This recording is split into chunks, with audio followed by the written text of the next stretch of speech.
Hey folks, how you doing? Dave McRae here. So in this video, I just wanted to quickly jump on and talk about this because I find this topic interesting and I don't think I've ever dedicated a specific video to it. And I just literally finished doing episode 205 of McRae Live. And towards the end of that episode, one of my longtime viewers, Harry Hagen, shout out to Harry, asked this question. And then of course that prompted Jason Strope, I think is your last name. My apologies, buddy, if I'm getting your name wrong. That prompted him to mention something else, and it started sort of this really good discussion about this topic. And so I wanted to dedicate a specific video to it, and that is, of course, the topic of how much influence or should fans have any influence or sway, or to what degree in the movies and the properties that they love. In other words, should filmmakers and studios just release movies that the fans want to see? What do you want? We want this. This is what we want you to do. So that's what they go and make. I mean, in theory, it would make millions and millions of dollars, if not billions and billions of dollars, and everybody will be happy and blah, blah, blah. But I'm of the mindset that that should never happen. It should never happen. And I'm a fan, okay? It should never happen. And the reason for that is because of artistic integrity and being able to allow the filmmakers to express the vision that they have. Sometimes filmmakers will make movies that you agree with, the ideas and the trajectory of the stories and the characters and the plot points and the plot beats and all this stuff. Sometimes you will agree with everything. Sometimes you won't. You'll agree with nothing. Sometimes it will be in between.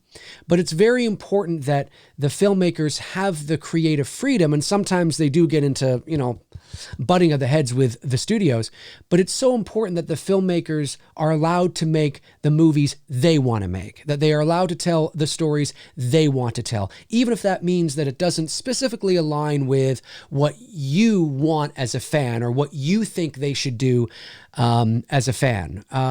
As many of you know, there's a lot of things in the most recent Halloween trilogy that I don't agree with, but I would never, ever, ever, ever, ever, ever expect or want David Gordon Green and company to do what I tell them to do.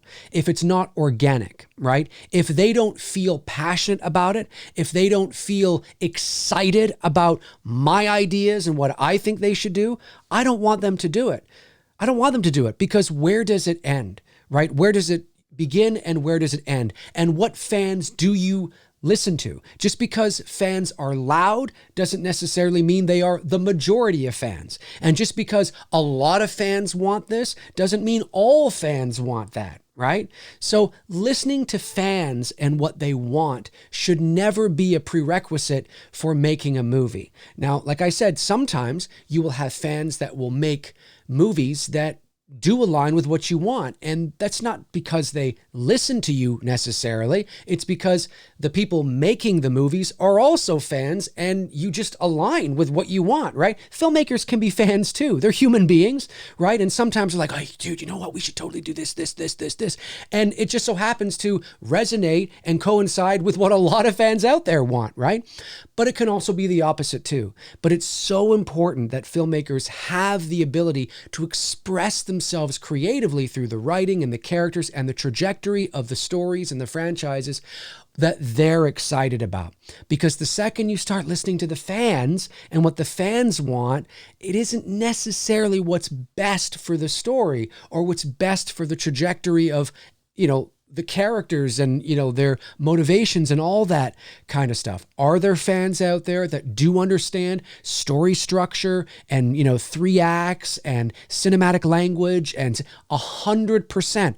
But there's also a lot of fans out there that don't understand that kind of thing and are just thinking and shooting from the, the nostalgic hip, right? Oh, I want that because it gets me in the feels and it would be so cool to have him or her back or to do this, that, and the other. And there's a lot of fans that just think from that perspective as well and aren't really thinking from the storytelling filmmaking perspective and the whole sort of, bigger picture of what it takes to tell a story. But then there are fans that do, right? But which fans do you listen to and how do you measure it? It's a recipe for disaster. This is art. And sometimes you're going to like the art and agree with the art, and sometimes you're not. But based on principle, if anything, based on principle alone, it is so important that that the filmmakers have that freedom to tell the stories they want to tell. It's incredibly important.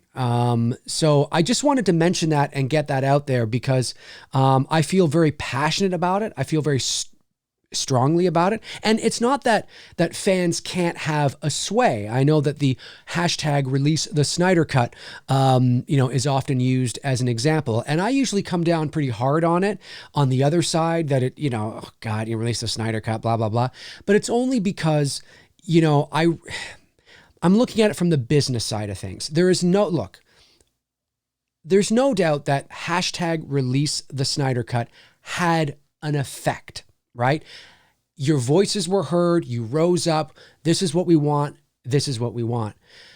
But there was nothing virtuous about the decision to release it, right? It's all about business. And I remember reading an article from, I think it was the head of Warner Brothers at that time, talking about how, we listened to the fans and we did this and it was our pleasure to do. I'm thinking, get out of here. You did not. You waited. I mean, that hashtag was out there for 2 years. And then once HBO Max is on the cusp of being released, that's when you put in another 70 million, you finish the cut, then you release it and you get everybody to pay for it. Rightly so. That's capitalism. That's show business. That's the way it should be done.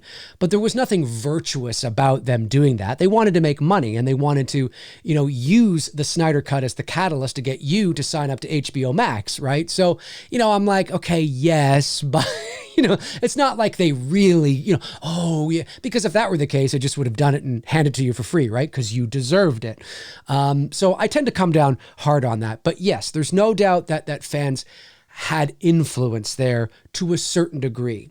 But based on principle and artistic integrity, the filmmakers and the storytellers should always be allowed to be able to tell the stories they want to tell, and they want to see what they're passionate about and what they're excited about, and then you let the chips fall where they may. And I feel very strongly about that. So I just wanted to do a video expressing that, so it's its own kind of thing on my channel, because it's so important, and you cross your fingers, and sometimes you hope for the best, and you hope that it aligns, but yeah, it's so important that is the case, because if you were a filmmaker and you were passionate about the trajectory of a story and an idea, whether it's original piece, a franchise piece, whatever, and then you were told, no, we got to listen to the fans here because they're very loud and that hashtag has been trending for 6 weeks. And you as the writer and the filmmaker look at that and you go, but that's not what I want to do. It doesn't matter. It doesn't fucking matter. Yeah, but that's that. But now I got to go and do that. Yep, you got to go and do it. But I'm not excited about that now. It doesn't matter. You know what I mean? We can't do that. So anyways, that's how I feel about it. My name's Dave McRae. Comment below and let me know your thoughts. If you want to follow me on social media, you can. There are my links right there. Twitter, Instagram, Facebook. All my links are in the description. Check them out until your heart's content. And when your heart is content, check them out again. That's going to do it for me. In the meantime and in between time, I will talk to you soon. Alrighty, folks. Cheers.